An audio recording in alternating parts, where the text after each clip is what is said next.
La Déclaration universelle des droits de l'homme a été adoptée par les Nations unies le 10 décembre 1948.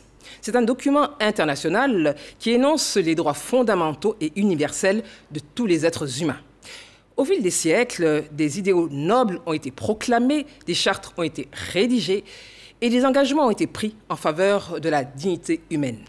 Ces déclarations sont-elles véritablement universelles? Que dit la Constitution ivoirienne en la matière? La Côte d'Ivoire siège à nouveau au sein du Conseil des droits de l'homme des Nations unies. Pour quel résultat? Mesdames, Messieurs, bonsoir. Universalité des droits de l'homme, mythe ou réalité? C'est le thème proposé ce soir. 4 personnes, 4 invités ce soir sur ce plateau que je vous présente. Docteur Akakro, bonsoir docteur. Bonsoir. Alors, vous êtes conseiller au comité central du Conseil national des droits de l'homme, c'est bien cela? Bien, effectivement. Merci d'avoir répondu à notre invitation.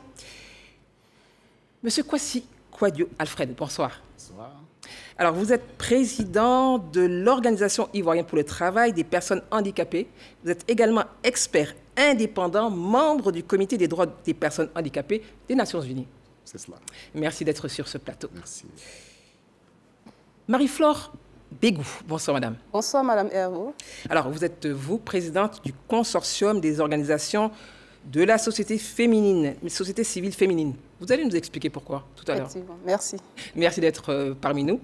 Je vous en prie. À un tel débat, il nous faut un sociologue et nous avons sur ce plateau Gissin Koulibaly. Bonsoir, monsieur Koulibaly. Bonsoir, Eliane. Alors, vous êtes, c'est vrai, sociologue, mais vous êtes également expert genre. C'est bien cela. Alors, madame, messieurs, bienvenue encore une fois sur ce plateau. Pour nos téléspectateurs, le code QR va apparaître au bas de l'écran. Alors, vous pourrez poser vos questions et contribuer à cette émission que nous voulons interactive. Il vous suffira de scanner le QR code. Aujourd'hui, nous nous plongeons au cœur de ce débat crucial autour de pratiques des principes à énoncer dans la Déclaration universelle des droits de l'homme. Alors, madame, messieurs, quel est l'état actuel de la reconnaissance des droits de l'homme à l'échelle mondiale? Docteur Akakro. Bien, merci pour l'opportunité que vous nous donnez. Je dois dire qu'en cette année 2023, malgré le fait que nous célébrons le 75e anniversaire de la Déclaration des droits de l'homme, l'état des droits de l'homme est mis à mal. Mise à mal parce que sur le plan mondial, vous savez qu'il y a des conflits qui entraînent des pertes humaines, non seulement sur le continent européen, mais sur le continent africain. Et que devant cette situation, nous ne pouvons pas rester impassibles et applaudir.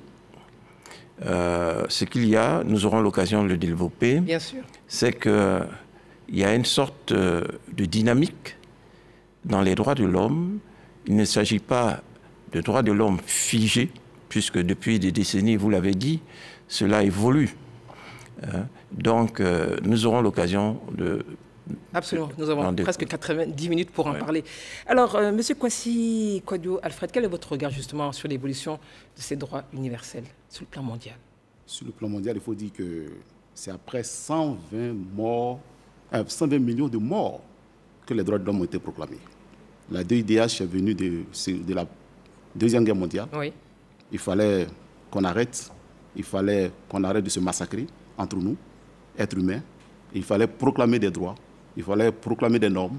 On a proclamé des normes, on a réussi à équilibrer les choses, on va dire, clopin-clopin jusqu'à ce jour. Clopin-clopin. Quand je dis clopin-clopin, c'est parce qu'il y a encore eu des crises, bien sûr, mais il n'y a plus eu de guerre mondiale. Donc déjà, du fait qu'il n'y ait pas de guerre mondiale, on peut dire ça va. Ça va pour vous. Voilà, ça va. Alors, Madame Bégou, Marie-Flore, votre regard justement sur la situation des droits de l'homme et sur le plan universel? Merci. Généralement, je dirais qu'il y a de l'amélioration, il y a de l'espoir, parce qu'aujourd'hui, la Déclaration universelle des droits de l'homme, ce sont des instruments, ce sont des mécanismes. Et aujourd'hui, on a l'opportunité, en tant que société civile, en tant que personne humaine, d'avoir des recours, de pouvoir saisir, n'est-ce pas, des institutions pour pouvoir défendre nos droits.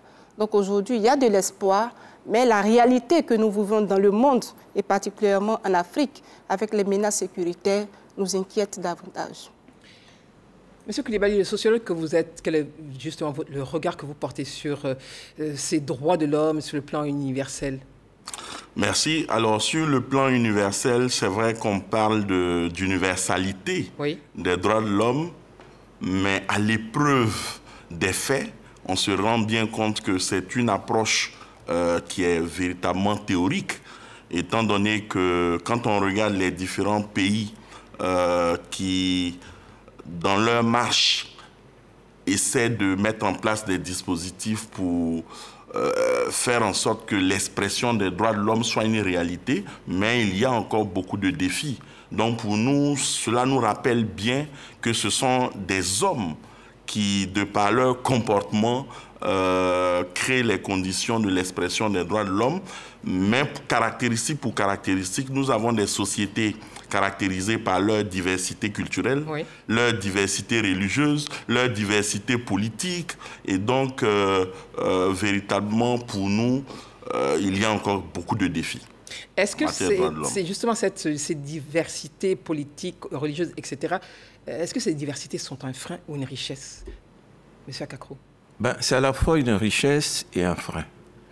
Parce que sur le plan culturel, vous savez que la déclaration relève, en 1948, il y avait 58 pays, avec seulement 3 pays non occidentaux. Il est certain que face à cette situation, certains pays peuvent remettre en cause cette déclaration, bien qu'elle soit universelle. Ce qui est important, c'est, comme je le disais il y a un instant, c'est la dynamique qu'il faut donner à ces droits de l'homme. Je voudrais vous donner un exemple. Allez-y. Cet exemple, c'est par exemple le droit. Le droit à un environnement sain, propre et durable. Cet environnement est devenu un droit humain seulement le 8 octobre 2021. Donc c'est pour vous dire que c'est récent. Hein, ça. Et ce nouveau droit humain fait que la Convention des Nations Unies sur les droits de l'homme l'a adopté et c'est devenu donc ce que je disais un droit humain. Donc c'est pour vous dire qu'il y a une dynamique qui doit mener nos populations à faire en sorte que tous les éléments qui composent leur société, en ce qui concerne les droits humains, si ils ont des insatisfactions, il faudrait qu'ils puissent saisir les autorités que nous sommes pour qu'on puisse faire évoluer ce principe. Alors, mais pour saisir les autorités que vous êtes, il faut connaître justement les droits et savoir quels sont aussi les devoirs. Alors, on parle de 75 ans, donc effectivement, 58 États étaient réunis, donnant donc naissance à cette déclaration des droits de l'homme. Mais 75 ans, c'est pourtant la maturité. Vous avez parlé tout à l'heure de droit, une évolution clopin. Vous ne semblez pas satisfait, mais en tout cas, il y a un doute chez vous après 75 ans, Monsieur Kwasi Kwadwo-Alfred? Si après 75 ans, on se retrouve dans certaines parties du monde à violer massivement des droits de l'homme, on peut dire qu'il y a problème. Néanmoins, il y a progrès. Il y a beaucoup de progrès. Parce qu'à l'époque, en 1948, quand on parlait des droits de l'homme, on ne parlait pas spécifiquement des droits des personnes handicapées de façon spécifique. Ça fait partie tout à l'heure, ce sera l'axe 2. Donc je veux dire qu'il y a des évolutions, il y a beaucoup d'évolutions. Oui. Donc il y a des progrès sur certains plans. Mais il faut dire que dans la façon de réagir vis-à-vis des populations, certains gouvernements n'ont pas forcément encore bien compris qu'il faut toujours respecter, il faut faire avec les droits de l'homme et que toutes les populations ont des droits. Parce que on parle du monde, hein, on entend parler des classes, on entend parler des castes. Dans le monde entier, on ne devait plus parler de ces choses-là. Du moment où il y a les droits de l'homme, les hommes sont égaux, ils ont les mêmes droits, il n'y a pas une question de caste, il n'y a pas une question de classe, il n'y a pas une question de catégorie, tout le monde a les mêmes droits. Il y a des droits et des devoirs. Alors, au niveau justement de la société civile, alors, première question, pourquoi le consortium des organisations de la société civile féminine? Merci beaucoup, Madame Hervaux. Il faut dire que les droits de la femme sont également les droits humains. Et l'article 1er de la Déclaration universelle des droits de l'homme le stipule clairement. Alors, chemin faisant, nous avons remarqué, observé que les droits de la femme, spécifiquement, étaient davantage violés, n'étaient pas suffisamment reconnus. Et chemin faisant, il y a eu des mécanismes, des conventions spécifiques aux droits de la femme. Quand je parle de la Convention des droits de la femme sur l'élimination de toutes les formes de discrimination à l'égard des femmes, ça c'est une convention des Nations Unies qui reconnaît à la femme ses droits. Et donc, nous, en tant que société civile féminine, c'est pour nous un créneau de pouvoir vulgariser tous ces mécanismes et réclamer nos droits en tant que femmes, nos droits en tant que faisant partie de la population, nos droits en tant que citoyens et citoyennes d'un pays. Excusez-moi, mais justement, en parlant justement de votre organisation féminine, je pense que nous allons lancer tout de suite l'élément de la présidente du Conseil national des droits de l'homme, Madame Sangaré, et on revient sur le plateau. Les droits de l'homme, de plus en plus, s'améliorent dans notre pays. Quand on sait d'où nous venons, notre pays est un des rares où les droits de l'homme sont abondamment proclamés. La Côte d'Ivoire a ratifié l'essentiel des instruments pertinents en matière de protection des droits de tous ceux qui vivent sur le territoire ivoirien. Et donc, le respect des droits de l'homme, qui est une quête permanente, doit être l'affaire de tout le monde. Chacun de nous doit retrousser ses manches pour faire du respect des droits de l'homme dans notre pays une réalité. Parce que l'État fait sa part. Et donc, c'est chacun et chacune qui doit œuvrer, n'est-ce pas, pour la mise en œuvre de tout ce qui est pris comme test, de tout ce qui est mis en place comme disposition à l'effet de mieux protéger et de faire respecter les droits de tout le monde.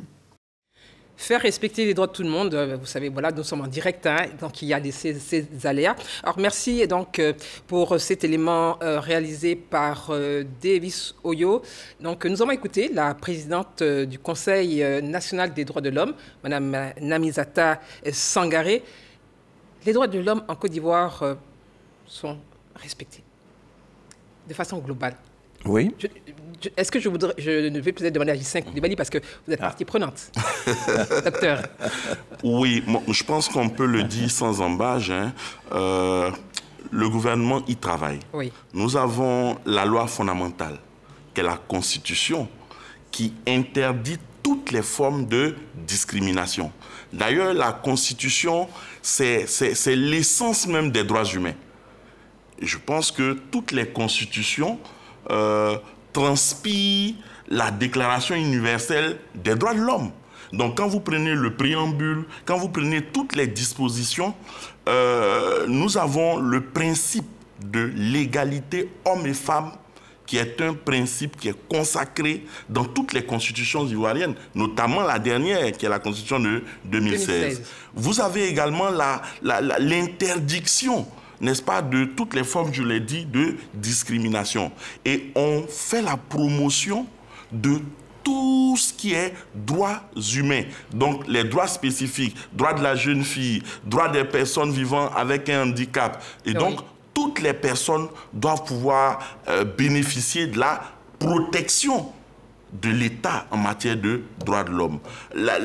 Ce qu'on constate, malheureusement, c'est que il peut y avoir des défis, notamment au niveau des violences basées sur le genre. En Côte d'Ivoire, nous avons malheureusement une récurrence au niveau des violences basées sur le genre. Et cela touche les femmes. Et à 98%, les femmes sont exposées aux violences basées sur le genre en Côte d'Ivoire. Il y a les femmes, il y a les jeunes filles, il y a également les mineurs. Nous en avons parlé la semaine dernière. Alors, Monsieur Kwasi Kwadio, justement, donc, là, la Côte d'Ivoire, en tout cas, fait un certain nombre d'efforts sur la question des droits de l'homme et leur respect. Mais moi, je voudrais... On parle beaucoup de droits et les devoirs des citoyens que nous sommes. Ah oui, mais les devoirs des citoyens, je crois que il faut aussi faire savoir aux citoyens qu'ils ont des devoirs, qu'on n'a pas que des droits. Et c'est en cela que la Charte africaine des droits de l'homme est une charte importante. Parce que cette charte met en exergue le fait qu'on a aussi des devoirs prend en compte la spécificité africaine, les devoirs dans nos sociétés. Et quand on parle pour ce qui concerne les enfants, par exemple, on rappelle aux jeunes, aux enfants, que vous n'avez pas que des droits, vous avez aussi des devoirs. Et c'est dans la charte africaine qu'on peut trouver cela de façon spécifique. Donc je crois qu'il faut le dire, il faut l'enseigner à tout le monde qu'on n'a pas que des droits, on a aussi des devoirs. Alors, je le disais donc d'entrée de jeu, nous sommes suivis un peu partout et le code QR sert justement à échanger avec nos téléspectateurs. Alors, Joachim Kofi pose cette question. Il est en Côte d'Ivoire. Il dit ceci. Lorsque les droits de l'homme ne sont pas respectés, existe-t-il un mécanisme ou une autorité supérieure pour contraindre au respect, donc à leur respect? Quels sont les recours ou sanctions à appliquer? Alors, je vais poser cette question au CNDH, mais également à vous, puisque vous êtes présidente d'une ONG, et également M. Kwasi Kouadio, à votre niveau également. Docteur Kwasi, docteur Akakro, justement, quels sont les mécanismes et les mécanismes sont divers. Il est très important pour nos concitoyens de comprendre que le CNDH est à leur disposition pour recueillir leurs plaintes ou des dénonciations éventuelles. Ils peuvent se déplacer en venant à notre siège, ou s'ils ne peuvent pas se déplacer, ils peuvent utiliser le numéro vert qui est gratuit. Quel est le numéro 800, vert, s'il vous plaît? Le 800 00 888. Ils peuvent nous saisir par le mail, Facebook et autres. Donc c'est pour vous dire que ça c'est pour la ville d'Abidjan. À l'intérieur de la Côte d'Ivoire, oui, le CNDH a déployé 31 régions. Nous avons non seulement des présidents des conseils régionaux, mais 31 présidents et 131 officiers des droits de l'homme dans les départements. Donc c'est pour vous dire qu'il y a la possibilité pour de nombreuses personnes sur toute l'étendue du territoire de nous saisir. Maintenant, dans certaines situations, le CNDH peut s'auto-saisir lorsqu'il n'y a pas de réaction ou bien lorsqu'il n'y a pas de dénonciation.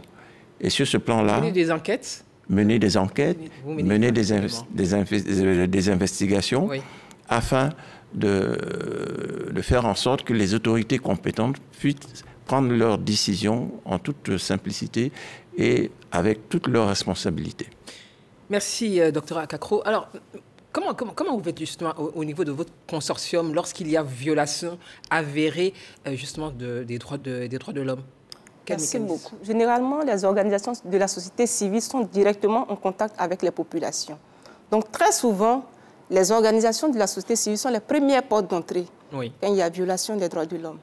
Et donc, nous avons des organisations en notre sein qui sont déployées sur toute l'étendue du territoire, qui reçoivent ou bien qui partent sur les lieux, constater les faits et qui nous font remonter les situations qui sont en lien avec les violations, évidemment, des droits de l'homme. Et comment vous constatez? Est-ce que vous avez avec vous un agent assermenté ou quelqu'un qui soit peut-être du corps de la police ou...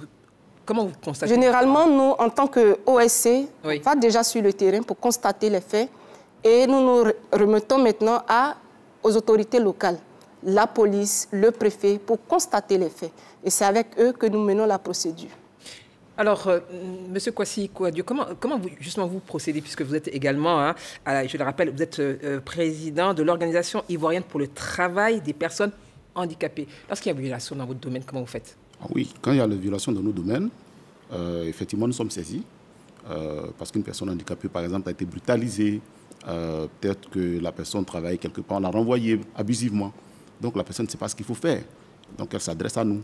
Maintenant, nous l'orientons utilement vers les institutions qui existent, que ce soit le parquet, que ce soit la gendarmerie, la police, le CNDH, les différents ministères, oui, et même au niveau des personnes handicapées, on a la direction des personnes handicapées qu'on appelle DPPH en abrégé, qui a un numéro vert, même au ministère. Quel est votre numéro vert, justement? Je crois que c'est le 142. 142. Au niveau du ministère de la femme, famille et enfants, oui, il y a aussi des numéros verts que je ne connais pas véritablement, mais il y a plusieurs numéros verts, je crois que madame connaît. Donc, ce sont des mécanismes qui existent, oui, et on dit souvent, nul n'est censé ignorer la loi. Néanmoins, il y a des personnes qui ne savent pas tout. Donc, ces personnes, quand ces personnes se réfèrent à nous, nous les orientons utilement vers les institutions qui existent. Et il y en a effectivement en Côte d'Ivoire des voies de recours, voilà, pour essayer de vérifier les allégations de violation des droits de l'homme. Et puis, s'il y a véritablement violation des droits de l'homme, veiller à ce que ces personnes soient rétablies donc, dans ses droits. Alors, Gisèle Coulibaly, vous êtes sociologue, vous êtes face à ces comportements ou ces violations des droits de l'homme. Comment vous fonctionnez justement? Alors, je pense qu'il y a des portes d'entrée. Quand vous prenez, par exemple, les centres sociaux, ce sont des portes d'entrée pour écouter les personnes qui sont victimes de violations flagrantes des droits humains. Vous avez aussi les complexes sociaux éducatifs. Donc, à l'intérieur de ces structures étatiques, vous avez des travailleurs sociaux compétents qui sont passés par l'Institution nationale de formation sociale, donc l'INFES. Donc, c'est des personnes compétentes, capables vraiment de développer l'écoute active, la prise en charge de ces vulnérabilités. Mais au-delà de ces deux, nous avons également des plateformes qui existent. C'est vrai que le maillage n'est pas total, mais nous avons environ 100 plateformes VBG, précisément 88, justement, qui sont installées et qui regroupent tous les acteurs au niveau communautaire. Donc, vous avez la police, la gendarmerie, les autorités traditionnelles, les guides religieux, les organisations de la société civile. Donc, toute cette plateforme-là regroupe tous ces acteurs. Donc, nous avons les plateformes qui sont aussi des portes d'entrée et c'est le principe du référencement et du contre-référencement qui est appliqué. Mais n'oublions pas que nous avons des bureaux d'accueil gens installés dans les commissariats de police, installés dans les gendarmeries. Et donc, c'est vraiment tout un dispositif, tout un écosystème qui est mis en branle chaque fois qu'il y a cas de violation flagrante des droits humains. Joachim Kofi, donc vous avez eu votre réponse. Merci pour votre question. Alors, madame, messieurs, on dit également, les droits de l'homme sur le continent africain ne datent pas d'aujourd'hui en réalité. On a l'impression qu'on a attendu peut-être la déclaration d'indépendance des États-Unis le 4 juillet 1776 ou tout simplement la déclaration française des droits de l'homme et du citoyen en 1789, mais la charte du Mandé, qui est l'une des plus anciennes constitutions, a existé. Et à l'époque, on parlait déjà de principes tels que la paix sociale dans la diversité, l'inviolabilité de la personne humaine, l'abolition de l'esclavage, la liberté d'expression et d'entreprise. Alors, cette charte est inscrite aujourd'hui et depuis 2009 sur la liste représentative du patrimoine culturel immatériel de l'humanité. Qu'est-ce que cela vous inspire, justement, docteur? Ça montre l'ouverture du fait que nous sommes en face de peuples, de cultures différentes et qu'il est important d'en tenir compte. La charte du Mandé, effectivement, sous l'empire mandingue, sous Soundiata Keïta, a été une référence. Et comme vous l'avez dit, c'est devenu patrimoine immatériel de l'UNESCO. Et je voudrais dire aussi que concernant l'historique, je pense que l'Afrique a sa part à jouer sur ce plan-là par des initiatives. Tout à l'heure, on a parlé de VBG. Il revient aux populations africaines de faire en sorte que les indicateurs concernant les violences faites aux gens diminuent.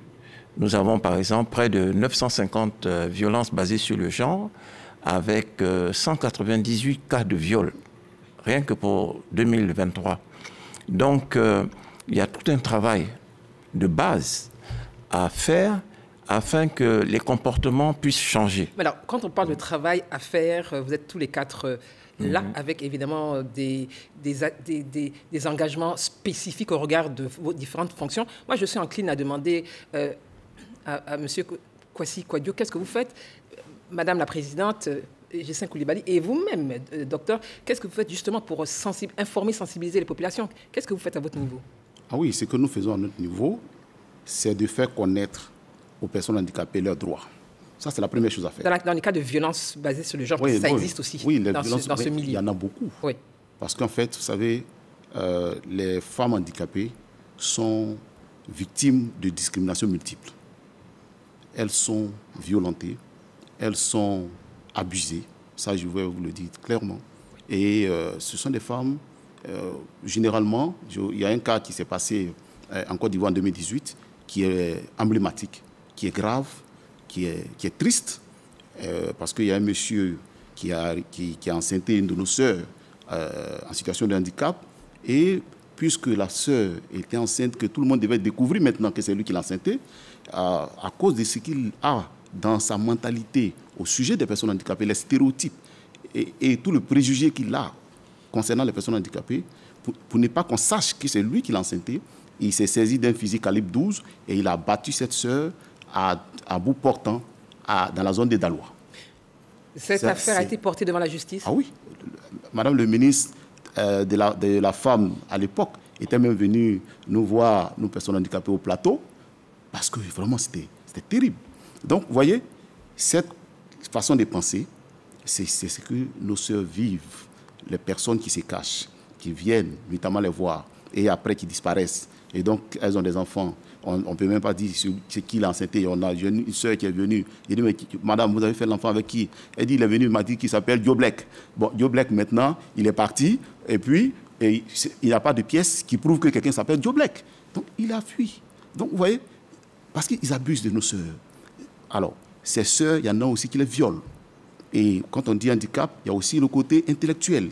Et toutes ces femmes-là qui sont violentées, qui sont même abusées, même dans les lieux où on traite ces personnes. Parce que ces femmes sont enchaînées, des personnes qui ne peuvent pas bouger, mais qu'on viole. Ce sont des choses qui se passent et ce sont des choses qu'on dénonce. Donc, en matière des droits de l'homme, oui, il faut dénoncer. Et nous dénonçons, nous accompagnons, oui, nous saisissons les autorités, nous accompagnons ces personnes-là. Qu'est-ce que cela vous inspire? Après, je voudrais entendre le sociologue. Comment vous réagissez à ça, Madame la Présidente, Madame Bégou?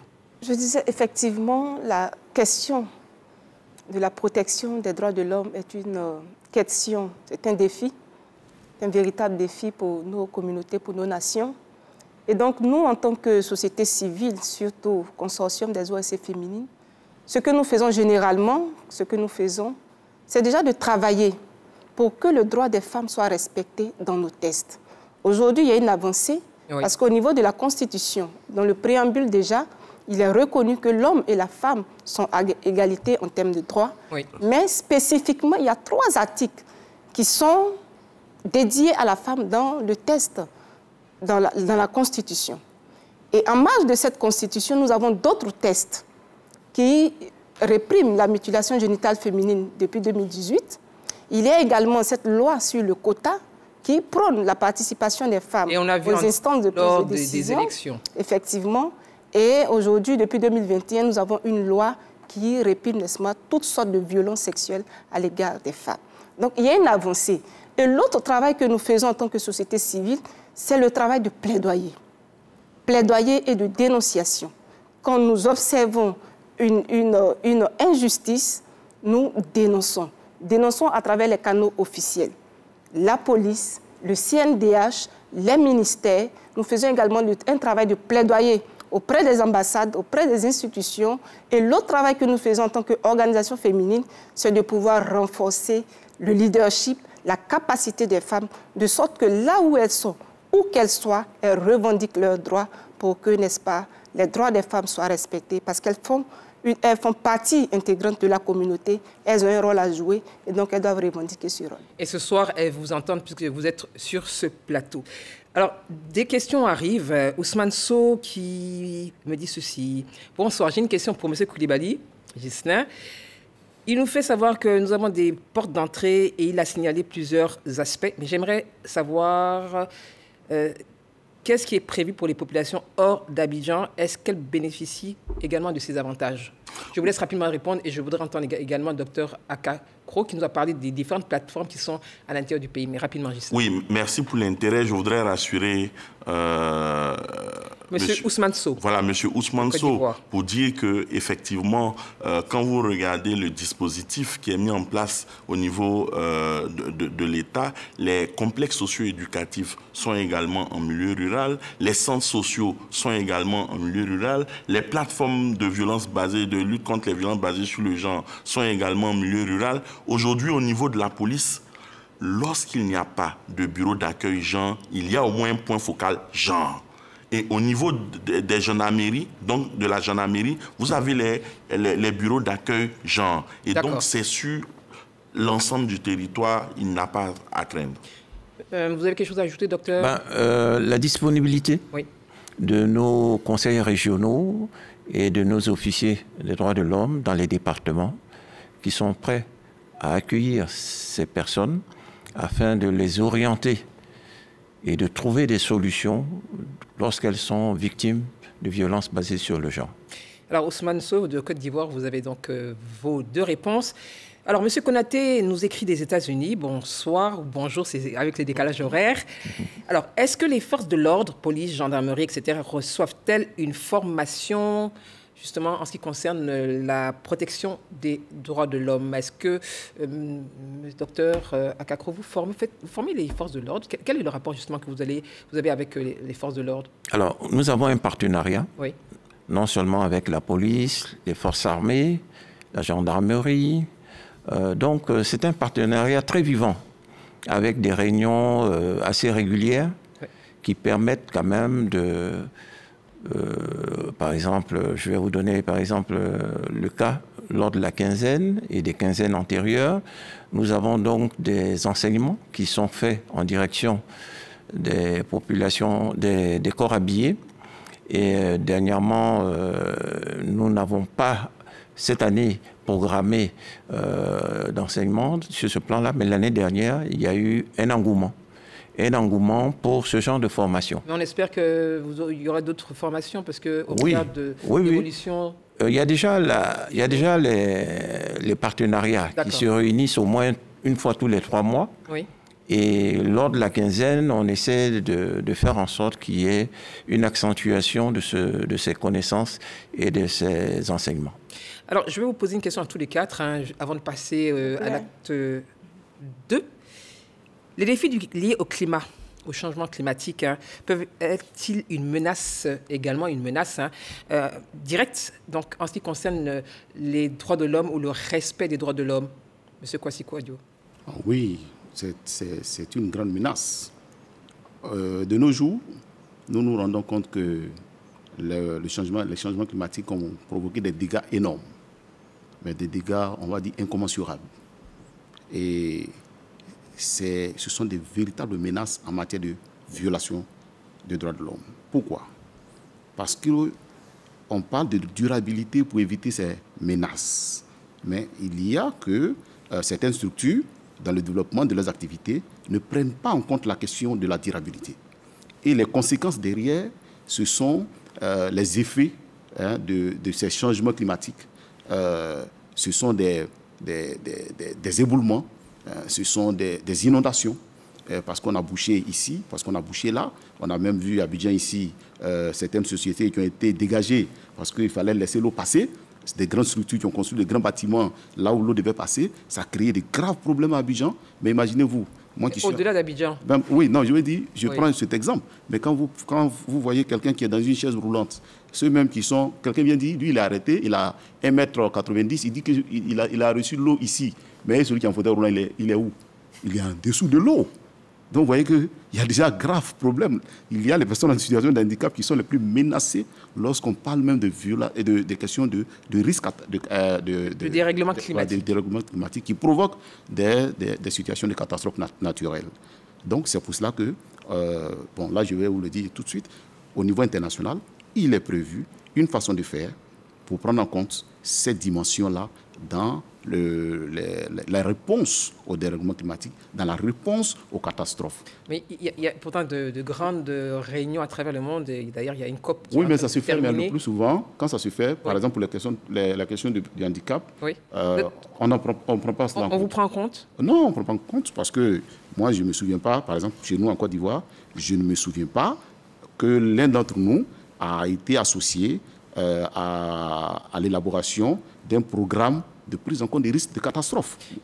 C'est dit ici, et comme nous sommes ce soir pour un plaidoyer, nous pensons que... Mais oui, ça doit être fait. Ça doit être fait. Sera noté.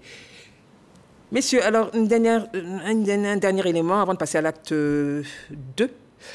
La migration. est-ce que la migration est un autre défi en ce qui concerne justement la protection des droits de l'homme? Madame. Oui, la migration reste un défi majeur, surtout pour les femmes. Pour les femmes, vous parliez tout tantôt de changement climatique, c'est un facteur de la migration. Aujourd'hui, avec le changement climatique, les ressources se font de plus en plus rares. Même quand les ressources étaient, c'était un peu difficile pour les femmes d'avoir accès à ces ressources. Aujourd'hui, avec le changement climatique, ça va provoquer davantage de déplacements, surtout des femmes, vers d'autres zones plus propices. Alors, dans ce déplacement... Zones habitées parfois. Voilà. Donc, dans ce déplacement, il y a des risques de violation, il y a des risques de viol, il y a des risques d'atteinte à la vie de certaines femmes. Justin, qu'est-ce que vous en pensez? Oui, je pense que le phénomène migratoire met en perspective l'épineuse question des droits de l'homme. Vous avez constaté dans différents reportages les nombreux cas de traversées qui se terminent par des drames. Et lorsque vous regardez les personnes qui décèdent, on a beaucoup d'enfants, on a beaucoup de jeunes. Et si on prend le cas spécifique de la Côte d'Ivoire, aujourd'hui, c'est plus de 75% de la jeunesse. Et la base pyramidale est l'âge. Et si ces jeunes-là vont mourir dans l'eau à cause de la traversée, mais parce que dans leur perception, là-bas, peut-être on a un environnement qui protège mieux les droits de l'homme. Et que peut-être là-bas... Est-ce que c'est lié sur les droits de l'homme? C'est l'Eldorado. Parce que là où on peut se retrouver, créer les conditions pour son épanouissement économique, on se dit que peut-être là-bas, il y a beaucoup plus de protection. Et donc, ils prennent le risque d'aller de l'autre côté et malheureusement, ils y vont avec femmes et enfants. Et tenez-vous bien, ce ne sont pas les plus malheureux. Parce que ceux qui traversent, généralement ici, ils ont un outil de production et cet outil de production souvent est bradé à coups de millions pour financer la traversée. Donc les questions de droits de l'homme se posent avec acuité. Docteur Akro, justement, moi je voudrais... la migration avec les risques de périr en mer, mais également de tomber entre les mains de personnes de mauvaise foi, et on l'a vu, et de terminer parfois en situation d'esclavage. Je dois dire que 2023 a été une année particulière pour les droits de l'homme en Côte d'Ivoire. Un des derniers conseils des ministres de septembre 2023 a décidé la ratification de la convention concernant les migrants ainsi que les membres de leur famille. Donc protection, santé, certaines protections qui vont permettre leur épanouissement. Donc c'est pour dire que sur ce plan-là, la Côte d'Ivoire a fait un effort important sur l'initiative du CNDH qui, avec bien entendu le soutien du ministère de la Justice et des Droits de l'Homme, a réussi à faire passer ça en Conseil des ministres. Et maintenant que la ratification sera faite, lorsqu'elle sera faite, il faudra la mise en œuvre. Bien sûr. Ça, c'est un autre challenge, un autre défi. Mais je dois saluer quand même le fait que, sur ce plan-là, la Côte d'Ivoire a fait un effort important. C'est à saluer. Il y a une dernière question avant l'axe 2. Monsieur Koulibaly, vous êtes interpellé. Alors, ma question s'adresse, elle est de Sassouma. Sassouma, en Côte d'Ivoire. Ma question s'adresse aux sociologues. Dans les cas où les droits de l'homme ne seraient pas respectés, quels sont les organismes les plus proches des populations qui peuvent nous aider? Alors, on l'a dit sur ce plateau, les organismes les plus proches des populations qui sont susceptibles d'aider, ce sont les forces de défense et de sécurité. Vous avez la police, vous avez la gendarmerie. Lorsqu'il y a vraiment voie de fait, donc coups et blessures, violence physique. Mais à côté de ces organismes, vous avez le Conseil national des droits de l'homme qui est représenté dans 31 régions.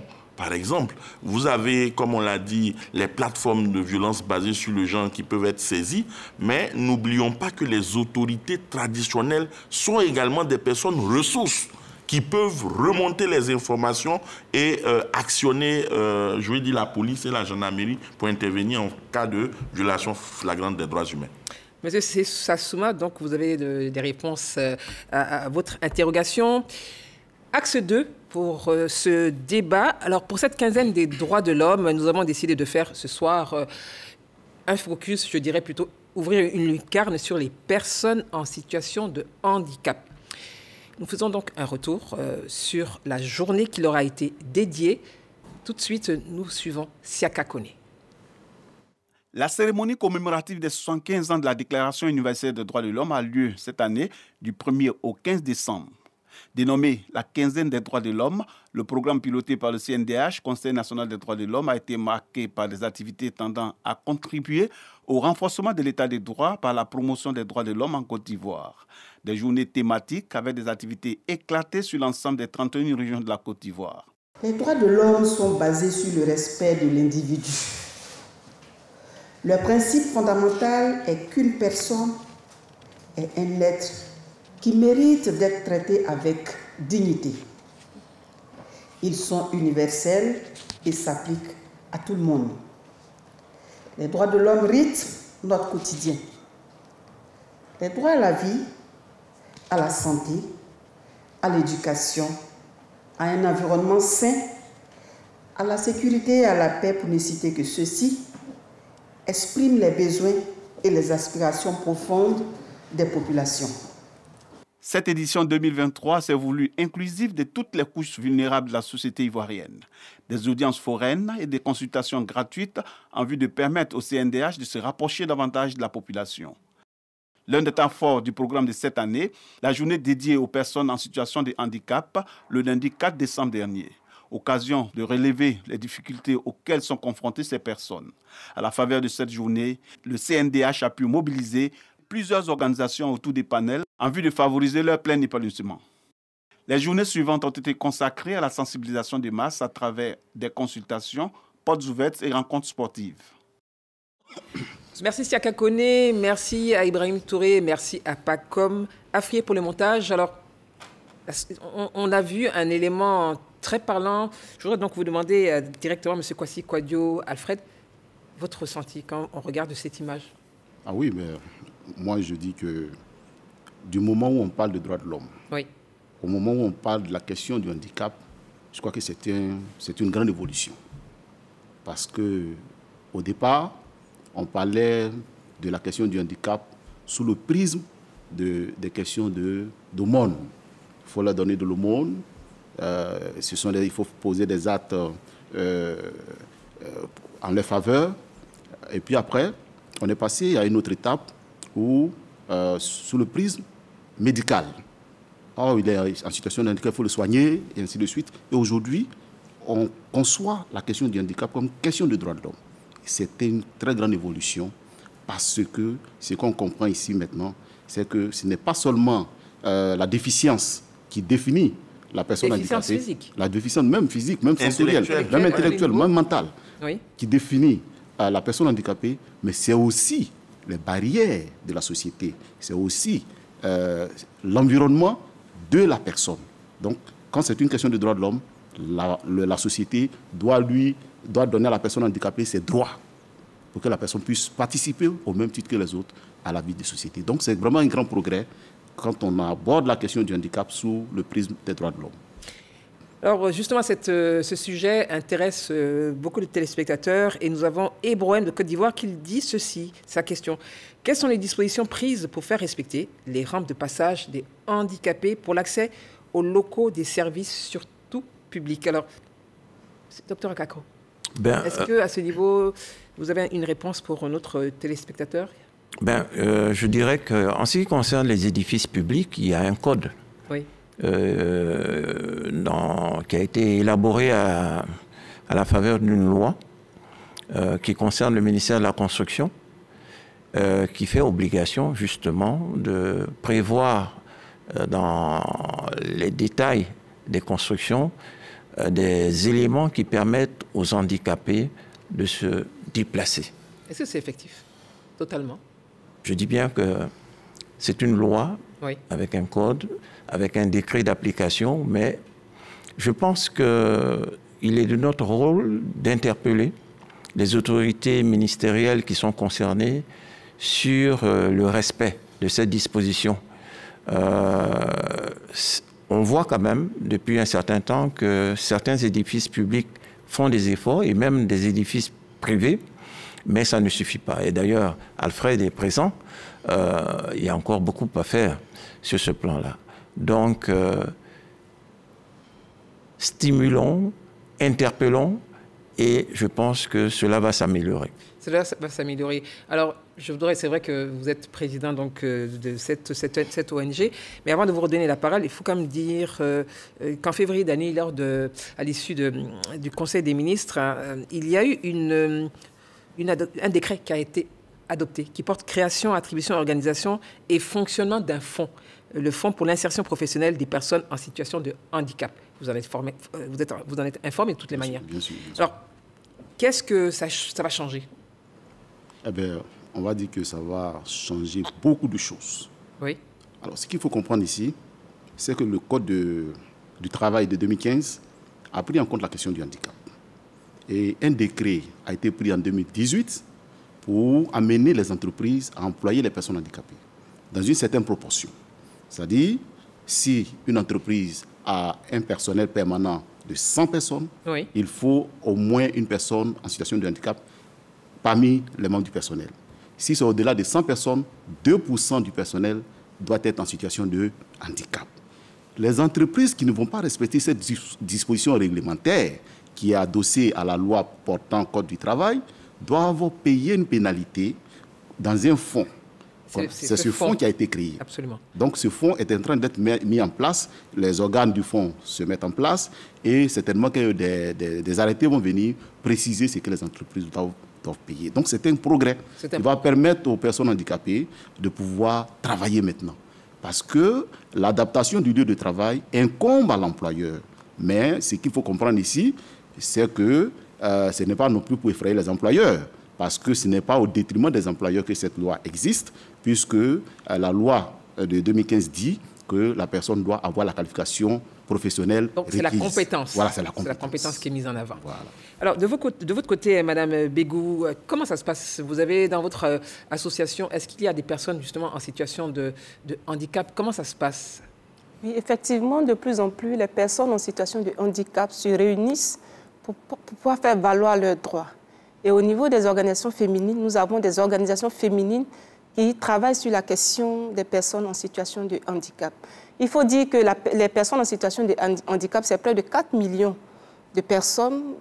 Quand je me réfère au RGPH 2014, non, pas le dernier. 2014. Le 2014, c'est plus de 4 millions de personnes. C'est une frange de la population assez importante. Et donc, nous travaillons pour que les droits de ces femmes et de ces filles en situation de handicap soient davantage préservés.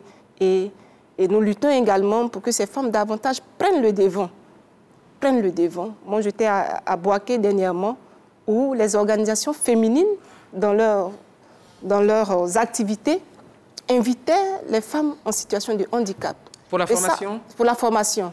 Et ça, c'est vraiment c'est une avancée en termes d'inclusion, en termes d'intégration, en termes de participation. Le sociologue que vous êtes, comment vous réagissez justement face à cette avancée? Oui, moi j'ai envie de dire qu'en dépit de tous les efforts consentis par nos décideurs, donc le gouvernement ivoirien, force est de constater que les personnes vivant avec handicap sont toujours stigmatisés dans nos sociétés. Il faut le dire sans porter de gants. Il faut être factuel. On constate qu'ils sont stigmatisés. Par la population ou bien dans les services? Au quotidien, que ce soit au sein de nos entreprises, que ce soit dans la vie de tous les jours, dans nos communautés, parce qu'il y a des perceptions qui sont associées au handicap. Il y a beaucoup de perceptions. Ils sont victimes de railleries. Oui. Voyez-vous, donc ces personnes en situation de handicap sont stigmatisées, ces personnes souvent sont exclues des sphères de prise de décision, alors que ces personnes sont une force de proposition. Voyez-vous, autrement dit, quand vous regardez ces personnes vivant avec handicap, oui, ces personnes sont victimes de viol. Il l'a dit. Ces personnes sont victimes de violences physiques, donc coups et blessures. Ces personnes sont victimes de violences psychologiques et émotionnelles. Lorsque quelqu'un déjà est victime de déficiences sensorielles, physiques, intellectuelles et autres, et est victime de raillerie ou de stigmatisation, c'est l'estime de soi qui est touchée, c'est la crise de confiance en soi qui est touchée, et finalement, ces personnes vont se recroqueviller sur elles-mêmes et ne vont pas pouvoir libérer leur plein potentiel. C'est un plaidoyer que nous faisons. Nous savons que l'État est engagé sur ces questions de genre et l'État met en place tout le dispositif pour protéger. Ce que nous souhaitons, c'est que l'accès à l'emploi soit une réalité pour ces personnes en situation de handicap. Au niveau du Parce que quand vous regardez publique, il y a une avancée à ce niveau, au niveau de l'emploi. Exactement. Il y a une avancée, mais vous savez, souvent, on prend des dispositions, mais l'application reste toujours un défi. Donc, il faut un suivi strict pour voir exactement est-ce que les dispositions prises par l'État sont respectées dans les faits. Et pour nous, c'est un plaidoyer que nous faisons. Il faut que les personnes vivant avec handicap soient respectées parce que les droits de l'homme, c'est consubstantiel à l'existence humaine. Et dès l'instant où ils sont nés, ils ont droit à la vie. Et je parle sous le contrôle de l'expérience CNDH. Docteur Akakro, justement, en ce qui concerne la situation des personnes, on ne va pas dire handicapées, est-ce qu'on peut, en personne en situation de handicap, on peut tout dire. Est-ce que au niveau comment ça se passe au niveau justement du CNDH, parce que vous avez été à Gagnoa justement pour la célébration de cette journée. Quel était vraiment d'abord, Gagnoa, c'est à l'intérieur du pays, mais quel était vraiment l'objectif et comment vous gérez justement au quotidien la situation de ces personnes qui sont des compatriotes comme nous, comme tous, avec des compétences, avec un savoir, et évidemment, comme vous l'avez dit, qui peuvent être dans les sphères, qui devraient être dans toutes les sphères de décision. Merci. Avant Gagnoa, bon, je n'y étais pas, oui. Mais je dois dire quand même que je disais tout à l'heure que l'État avait fait des efforts. Il y a eu, en Conseil des ministres dernièrement, deux décisions.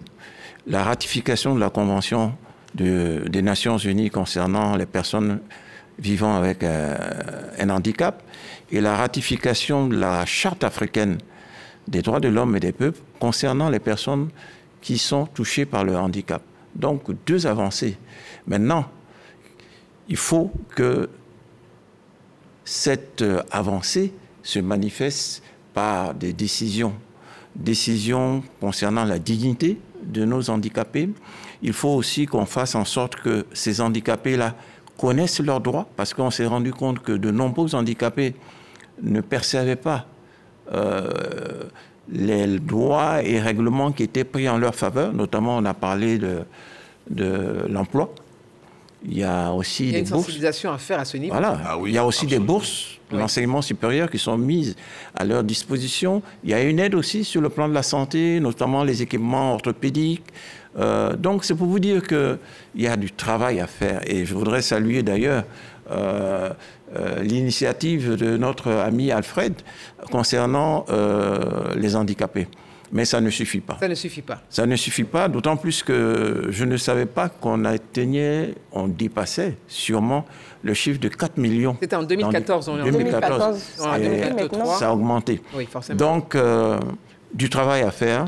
Et nous, à notre niveau, nous avons la chance d'avoir un spécialiste avec nous qui nous guide, qui nous oriente dans ce domaine. Parce qu'il faut vraiment un suivi.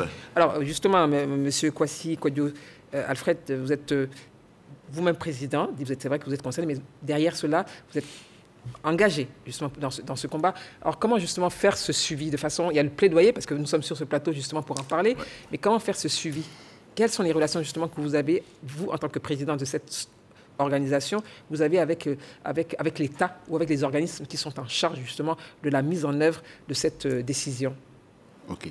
Merci, madame. Vous savez, la première chose en matière de droits des personnes handicapées, c'est d'abord les tests. Il faut avoir des tests. Et heureusement, notre pays a ratifié les principaux instruments qui protègent les droits des personnes handicapées. Et vous avez évoqué le décret de février pour le fonds. Mais après ce décret, l'État a aussi envoyé un projet de loi dont le docteur parlait tout à l'heure pour la ratification du protocole facultatif se rapportant donc à la Convention. Et en même temps, dans le même Conseil des ministres, la signature du protocole à la Charte africaine se rapportant donc aux personnes handicapées. Donc il y a un dispositif juridique important qui protège les personnes handicapées. Maintenant, il faut un plaidoyer en faveur de ceux qui doivent mettre en œuvre les droits des personnes handicapées. Et c'est ce que nous autres, nous faisons auprès des autorités pour leur expliquer c'est quoi le handicap. La question du handicap est une question de droits de l'homme et qu'il n'est pas question qu'on dise on va attendre. C'est-à-dire que pour eux, là, ça peut attendre, mais on parle de 4 millions de personnes. 4 millions de personnes, c'est 15%. Voilà. Donc, au moins 4 millions, c'est-à-dire que c'est au moins 15% de la population ivoirienne. Donc, cette population ne peut pas attendre. D'abord, même, c'est dans l'intérêt de la nation que de permettre à ces personnes de devenir des agents de développement. Parce qu'imaginez-vous, 4 millions de personnes qui ne font rien. Mais ces personnes existent. Le monsieur l'a dit, quand on est né, on doit vivre. Et parce qu'on vit, on a des droits. Mais si on a des droits, on va se nourrir, on doit se soigner. Mais c'est les autres qui vont nous nourrir, qui vont nous soigner. Mais les autres ne vont pas évoluer. Et on n'entendra jamais l'émergence dans ces conditions-là. Mais quand les 4 millions vont cotiser, vont contribuer aux impôts, les 4 millions vont aussi prendre en charge leur propre famille. Mais c'est le pays qui se développe avec tout le monde. Donc pour nous, la chose à faire, c'est, première chose, on fait connaître les droits des personnes handicapées à l'ensemble. Et deuxième chose, on dit à l'État, il faut passer à une autre étape. Parce que le problème qu'on a, c'est au niveau institutionnel. C'est-à-dire la gestion de la question du handicap, pour le moment, n'est pas gérée dans un cadre institutionnel de haut niveau. Donc ça fait qu'il y a les lois qui existent, mais la coordination des actions n'est pas bien faite. Mais vous êtes là justement sur ce plateau, donc les ONG, il y a donc le CNDH, il y a le sociologue. Je suppose que vous travaillez main dans la main pour faire en sorte justement que cela porte et des portes vous seront ouvertes. Mais si vous permettez, hein, nous allons vraiment tout de suite rendre hommage à des pionniers. Cette cérémonie s'est déroulée le 8 décembre. Regardons cet élément ensemble et puis nous en parlerons sur ce plateau. Cette édition 2023 de la célébration de la Déclaration universelle des droits de l'homme a fait la part belle aux pionniers de la lutte pour la promotion et le renforcement des droits de l'homme en Côte d'Ivoire. Le Conseil national des droits de l'homme, CNDH, a rendu un hommage à 22 pionniers. Ils ont marqué de leur empreinte l'émancipation des droits humains en Côte d'Ivoire. Distinctions et gratitude à l'endroit de ces bâtisseurs. Ce sont des mots adressés par le CNDH au nom de l'État de Côte d'Ivoire. Le CNDH a souhaité, dans le cadre de la célébration de la Journée des droits de l'homme, de reconnaître le mérite et les sacrifices des premières générations d'acteurs. Nous les considérons comme des modèles de leadership, d'engagement pour les autres générations et des acteurs majeurs de la construction de la nation.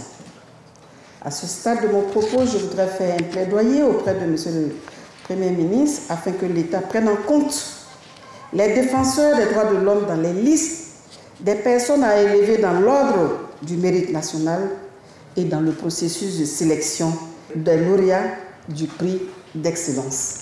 Cette cérémonie solennelle qui s'est tenue à la primature a enregistré la présence de plusieurs membres du gouvernement et le président d'institutions. Quel commentaire après ce plaidoyer de la présidente du CNDH, M. Koulibaly? Oui, je pense que... Merci à Siaka Kone, pardon. Oui, je pense que le plaidoyer est le bienvenu.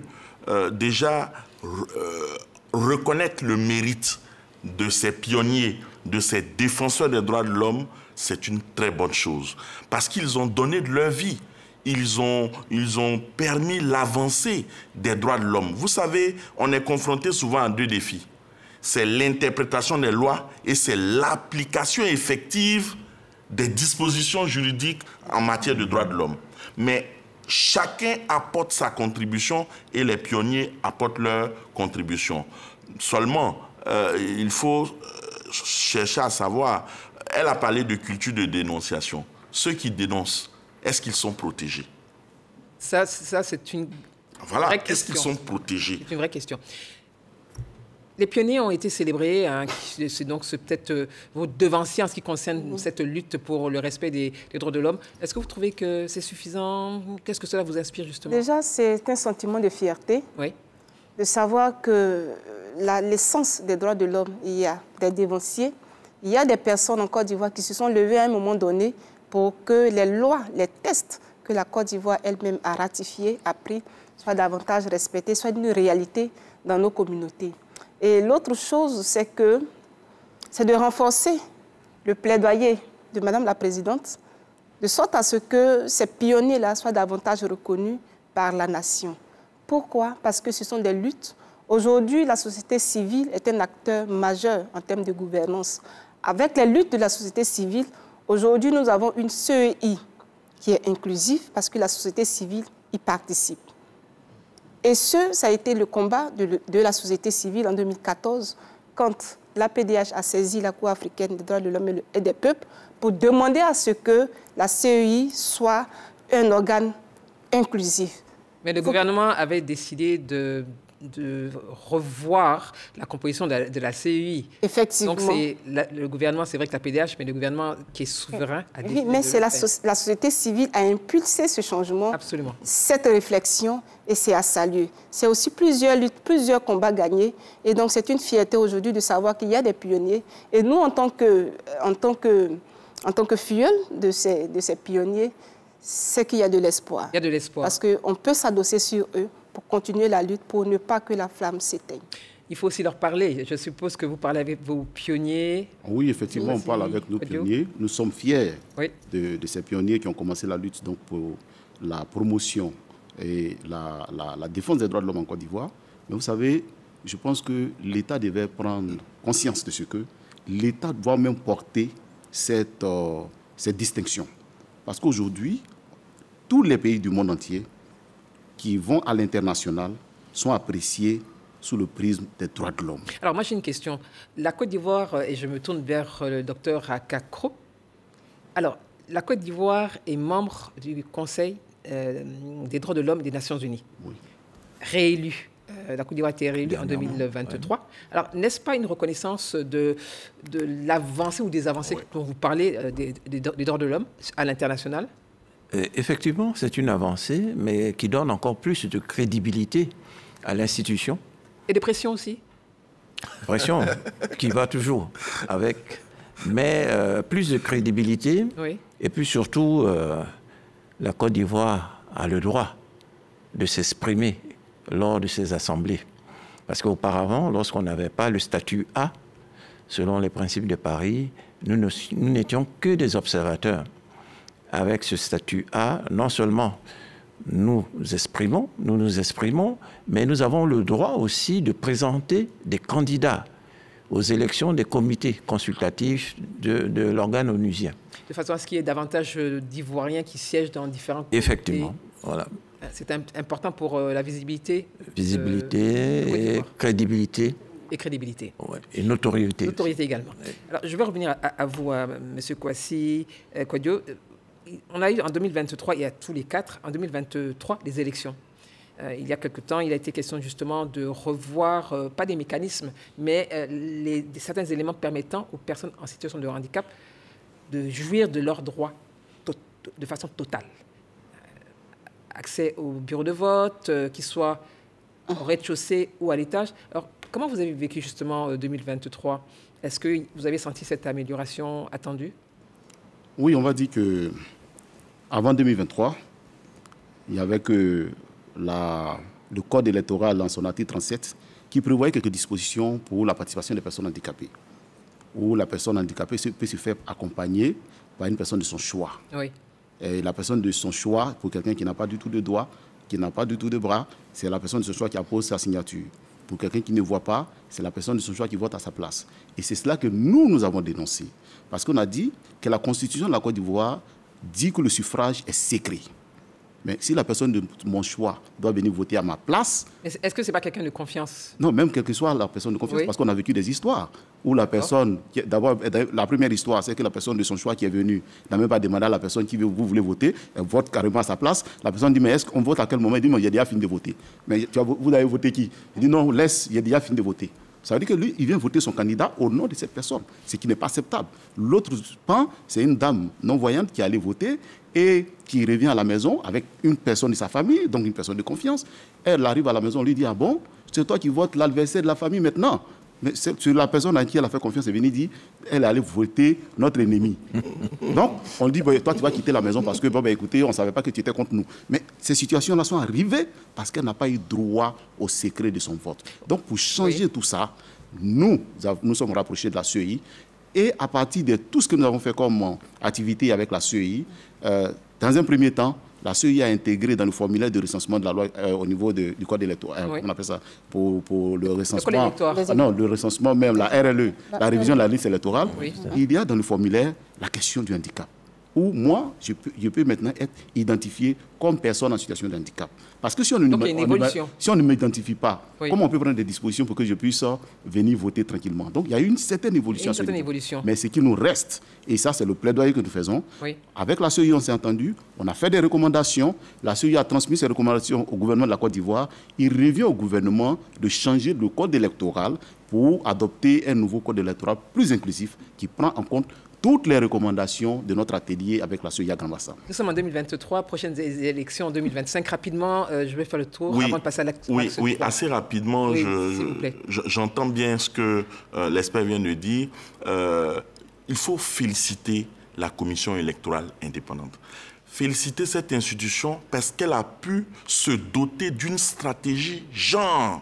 C'est-à-dire que désormais, au cœur de son dispositif interne et externe, la question de l'équité, la question de l'inclusion sociale est au centre de ses préoccupations. Donc, à notre avis, c'est une avancée. Et quand on parle de stratégie genre, c'est dire comment on traite la question du handicap, comment on traite la question des personnes âgées, comment on traite toutes ces vulnérabilités au cours du processus électoral. Et pour nous, le plaidoyer est là, c'est de faire en sorte qu'on ait une institution sensible aux gens, avec des personnes bien formées sur ces problématiques d'équité, et c'est à saluer.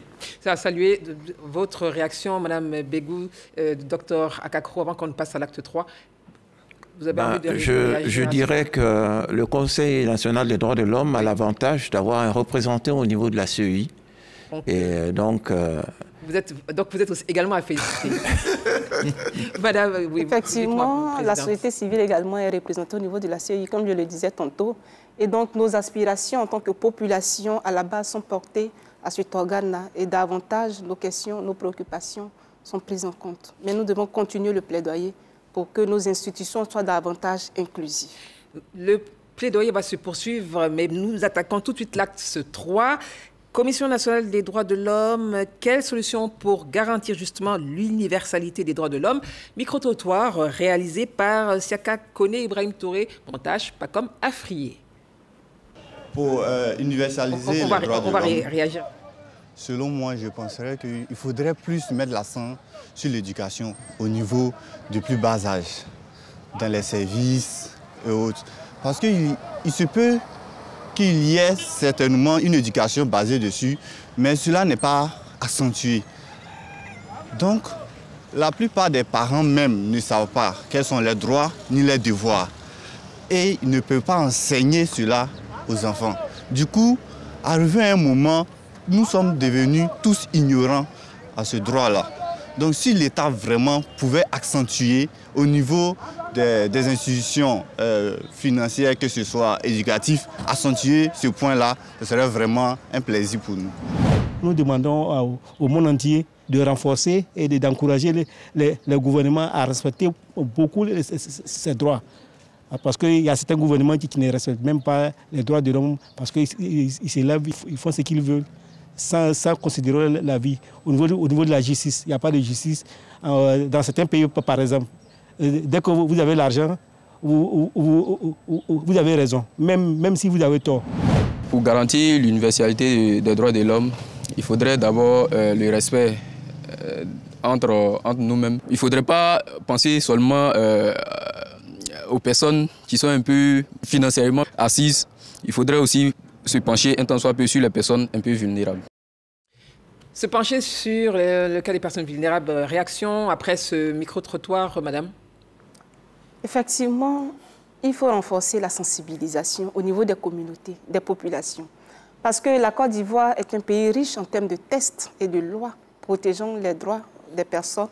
Mais la compréhension, l'applicabilité et même la compréhension des populations à la base diffèrent.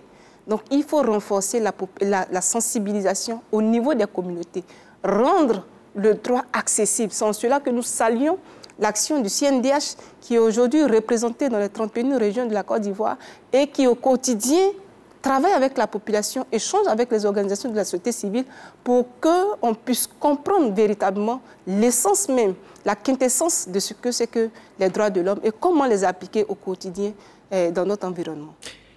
Monsieur Kwasi Kwadwo, solution justement concernant... Ah oui, effectivement, les droits de l'homme existent. Oui. Nous le comprenons. Notre Constitution rappelle au moins 22 articles parlant des droits de l'homme. C'est beaucoup. Il faut faire cela, connaître cela à la population. À nous, pour ce qui nous concerne, aux personnes handicapées, leurs familles, les autorités, en tout cas tout le monde. Et quand tout le monde saura, je pense que tout le monde va comprendre et tout le monde va respecter.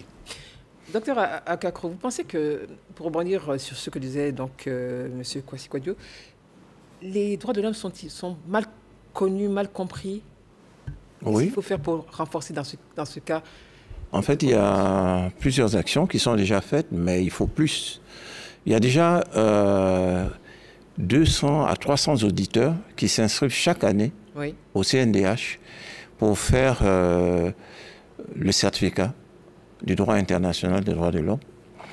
Et il y a aussi les clubs de droits de l'homme dans les structures que sont les collèges, les lycées et même l'université.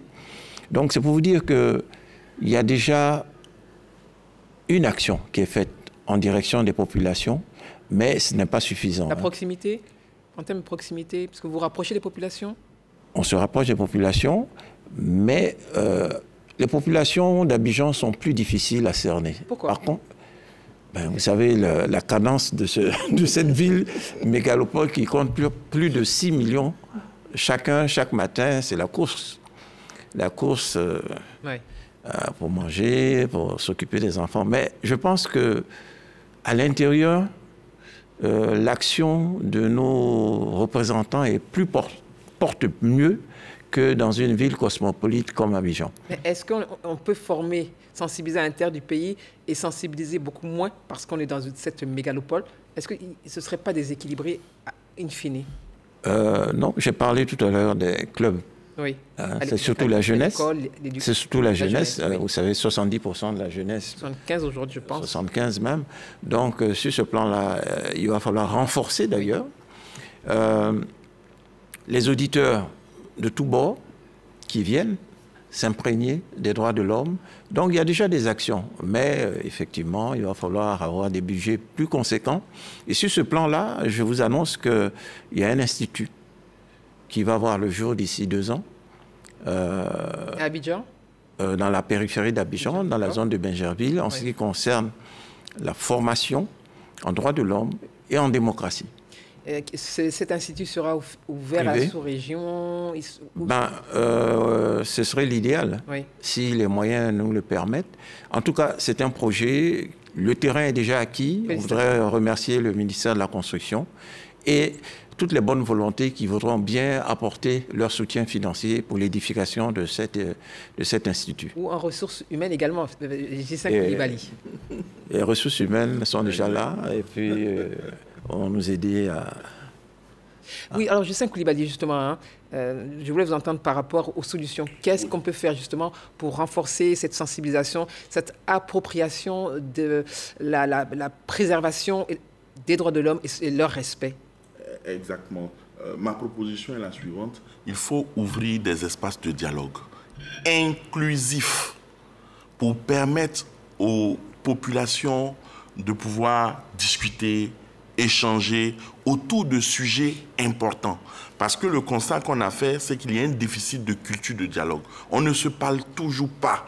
Ou quand on se parle, c'est avec recours à la violence. Il faut ouvrir des espaces, mais des espaces inclusif, où personne n'est exclu, on discute et on peut avoir même, pour susciter ces échanges-là, pourquoi pas, de petits PAD, des prêts à diffuser, et donc un petit film qui est projeté, qui suscite, qui stimule les échanges, et chacun donne son avis, et ça permet une meilleure appropriation. Il faut aussi une campagne de sensibilisation de proximité et de masse en utilisant les guides illustrés, aussi les sketchs, parce qu'en utilisant le théâtre, certainement en langue locale, on peut diffuser le message. On peut diffuser le message. Et notre message ce soir, c'est Kofi de Côte d'Ivoire qui affirme, en fait, c'est une affirmation, donc qui dit que les droits de l'homme sont taillés à la tête du citoyen selon son rang social. Ça, c'est une affirmation.